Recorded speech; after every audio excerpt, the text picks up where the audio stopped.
My ex cheats on me and forces me to move out, so you won't believe what I did. I did this to an ex who asked me to move out while she was on a work trip and told me she was coming back with her new boyfriend. We were still together when she left.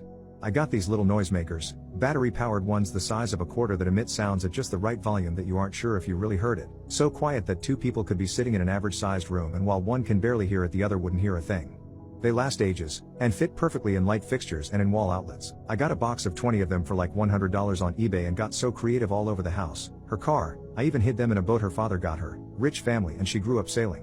Now these little bastards make a noise at complete random intervals. Could be minutes, could be hours, could take a whole day off. They cycle noises like children laughing, a dying breath as they called it, a whistle, scratching noises, some other ones I can't remember, but you get the idea.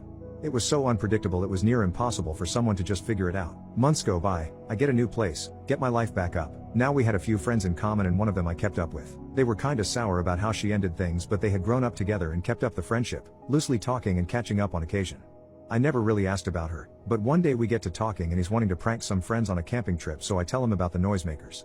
As I'm telling him about them, he slowly starts making this face, like he's gradually losing his mind. He's got this huge grin on his face and asks me, "You put these in, X, crap didn't you?" And when I admit, he starts laughing hysterically. Turns out her new boyfriend had only lasted a few months, and had left telling her that he couldn't handle whatever was going on with them and their mental states.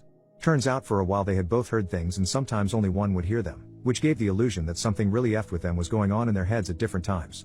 They couldn't figure it out and eventually he wanted out completely, and having run down all the crazy list of crap people who are hearing voices would think, ended it believing he had been infected with some brain worm the government was putting in vaccines or something like that.